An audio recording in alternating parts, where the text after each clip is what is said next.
Bienvenidos a la Casa del Dharma, ¿cómo estáis? Hoy seguimos nuestra serie de hábitos de prevención y vamos a hablar del cuidado de la mente. Esta va a ser la primera parte, vamos a hacer un segundo vídeo en el cual vamos a hablar un poquito de un par de técnicas que os van a ayudar a calmar esa mente inquieta. Pero creo que hoy es mucho más importante que buscar soluciones para calmar ya esa mente que ya se ha desequilibrado un poco, que vayamos a la raíz del problema, de por qué la mente se desequilibra.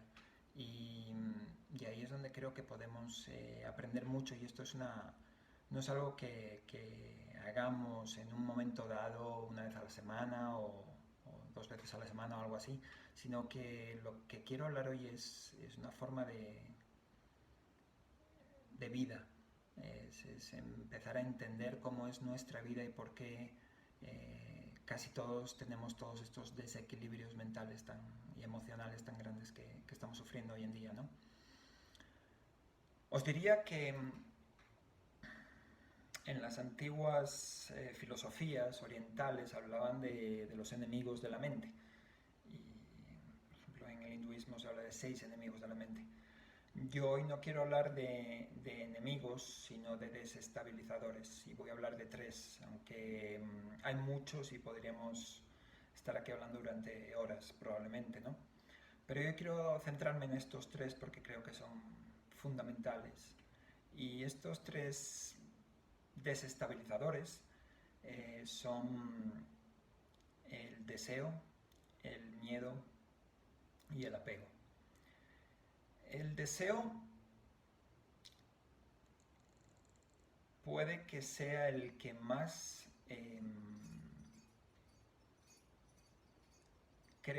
desestabiliza a la mente, en el sentido de que nosotros tenemos tenemos varias partes de la mente, pero hay una parte de la mente que es la que, digamos, controla los sentidos y procesa toda la información que viene de los sentidos, ¿no? Y decide cuál es la información más importante en cada momento que nos está llegando. Eso se pasa, digamos, a un centro de control, que es el intelecto, y el intelecto es el que decide qué hacemos con esa información, ¿no? Si el deseo campea a sus anchas como un caballo desbocado, lo que va a ocurrir es que vamos a llenar esa mente de información hasta un punto en que el intelecto ya no va a saber qué hacer. Eh, Se va a sentir sobrepasado por la cantidad de información, en este caso deseos, que le estamos soltando ahí, ¿no? Agobiando, diría, con tantos deseos. Y esto es lo que está pasando hoy en día, que no tenemos control de nuestros deseos. Estamos continuamente buscando cosas y entretenimiento, objetos materiales, lo que sea. Y esto, imaginaros, en una mente es un movimiento continuo, eh, demencial, que parece que no tiene fin, no tiene control, no tiene nada. Es como os decía antes, es un caballo desbocado. Es un caballo desbocado o 4 caballos desbocados tirando de un carro y sabiendo a dónde va a parar eso. Y eso es lo que está pasando hoy en día con nuestra mente. Vamos en un carro con 4 caballos desbocados y nos es muy difícil eh, pararlos, lo primero, detener ese deseo. Segundo, no sabemos para dónde vamos. Tercero, no tenemos claridad en la toma de decisiones. Y cuarto, somos incapaces de permanecer quietos durante un tiempo, tranquilos. Nos enerva el silencio, nos enerva la inacción. No tenemos paciencia para escuchar a nadie. Es continuamente saltar de una cosa a otra. Tiene mucho que ver la parte tecnológica y el bombardeo incesante del marketing, que conoce a la perfección todo esto que os estoy hablando de la mente y nos agrede, diría, en donde somos más vulnerables. Entonces, el controlar nuestros deseos, el poder hacer un stop en cada vez que siento que necesito algo más, que quiero algo más, y poder sentarse y decir, ok, vamos a esperar un momento, de verdad necesito, de verdad tengo que hacer eso, ¿cuáles son las consecuencias de mis acciones? ¿Cuáles son las consecuencias de comprar eso, de obtener eso, de tirarme por eso? No.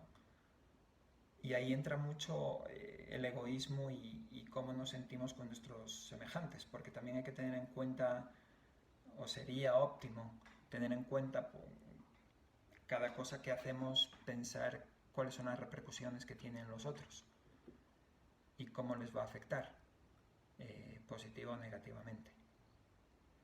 Entonces el tema del deseo yo creo que hoy en día está salido de olla. Nos hemos vuelto más consumistas que nunca, no sabemos ni por qué. La gente acumula y acumula y acumula cosas que nunca usa. No digo que no tengamos cosas, digo que si tenemos muchísimas cosas y no las usamos, es una pérdida de todo. Y creo que este es el primer gran desestabilizador de nuestra mente al que le tenemos que prestar atención, como os decía, en el día a día, cómo lo manejamos y no dejarnos llevar por él. Siempre que nos volvemos adictos a algo, que el deseo es más fuerte que nosotros, no tenemos control ni de quién somos ni de lo que hacemos. Y eso no es una vida feliz jamás, porque el desear nunca llena el vacío interior. El vacío interior se llena de otra forma. Entonces, primer consejo, primer punto es prestar atención al deseo. ¿Okay? El segundo es el miedo. El miedo es el causante de todas las malas decisiones que tomamos en nuestra vida probablemente. La mente medrosa es incapaz de tener claridad. La mente medrosa no es sino una mente reaccionaria a las mentiras, la mayoría de las veces, si no todas, de los pensamientos y las emociones. Es como que de alguna forma nos inventamos nuestras propias creencias basadas en el miedo y de ahí empezamos a vivir de acuerdo a esas creencias. Evidentemente el miedo nunca lleva tampoco a un sentido a una vida feliz, a una mente tranquila o sana. Más bien genera insanidad, ansiedad, pánico y muchas otras cosas que nos acaban reventando el sistema nervioso, el sistema digestivo y el sistema inmunológico. El miedo es el que nos impulsa a crear realidades ficticias. Os doy un ejemplo. Hace unos 20 años hubo un ataque en Nueva York cuando cayeron las Torres Gemelas y se atribuyó a una determinada religión y etnia. Y a partir de esos momentos hubo unos meses de pánico, de miedo descontrolado, donde se atacaron y se quemaron mezquitas y básicamente la gente dejó de hablar con sus vecinos que eran de esa etnia o de esa religión y hubo una especie de persecución. Y eso no deja de ser miedo, porque el hecho de que ciertos individuos, en base a su ignorancia, en base a su miedo, yo no creo en la maldad, pero creo mucho en la ignorancia y en el miedo, en base a una ignorancia total hayan creado tanto caos y tanto sufrimiento, no quiere decir que toda la gente que cree en esa religión o son de esa etnia sean igual de ignorantes, ¿no? Y así hacemos con todos. Si en nuestro país entra un extranjero y ese extranjero pues se le acusa de un crimen, tenemos no sé, nos entra el miedo y de repente todos los que son todos los extranjeros de esa nacionalidad, etnia o lo que sea, ya pasan a ser el demonio, ¿no? Y ya hay que expulsarlos y es que nos hacen esto y nos hacen lo otro. Y esos son, como os digo, cómo funciona el miedo y cómo funciona el pensamiento y la mente medrosa, la mente sacudida, alborotada por las emociones salidas de tono y por los pensamientos que no tienen ninguna base. La gran recomendación es no tomar jamás, jamás, jamás una decisión desde el miedo, porque siempre es una decisión equivocada. El tercer saboteador de la mente es el apego. En las antiguas filosofías, una de las prácticas más importantes era el desapego, de hecho. Y esto no quiere decir el no, otra vez, no disfrutar de la vida. Uno disfruta de todo siempre y cuando no se apega a él. Si nos apegamos a algo, entonces ese algo nos controla.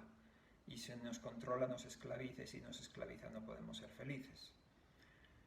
Porque no tenemos la capacidad para vivir nuestra propia vida. Estamos siempre siguiendo pues ese apego, ¿no? Ese deseo también. Van un poquito de la mano. El apego nos lleva a volvernos seres mezquinos, soberbios, envidiosos, porque cuando estoy muy apegado a algo, pues me enorgullezco de ello a veces, me peco de soberbia o de orgullo, y si no tengo algo y lo tiene otra persona, a lo mejor peco de envidia y también entra el deseo, ¿no? Y los tres van unidos, ¿no? Porque el apego a tener algo genera el miedo a perderlo.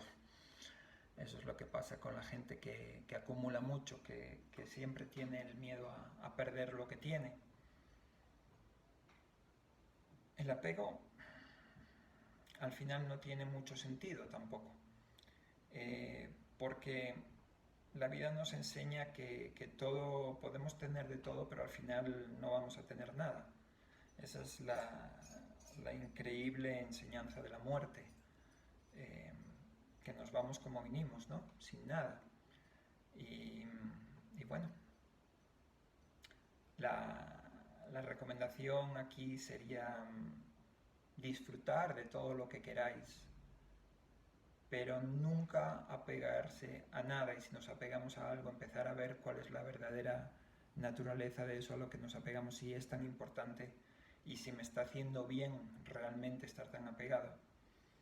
Hay apegos que son más difíciles de soltar que otros, por ejemplo el apego a la familia, a los hijos, pero también vemos que cuando los hijos se van de casa, cuando ya se hacen adultos y sufrimos tanto porque se van, al mismo tiempo es ley de vida y es bueno para ellos, se tienen que ir, tienen que vivir su propia vida también, ¿no? Entonces esas son las grandes enseñanzas del desapego. Y finalmente la más difícil de todas es el desapego de la vida, ¿no? El aceptar la muerte,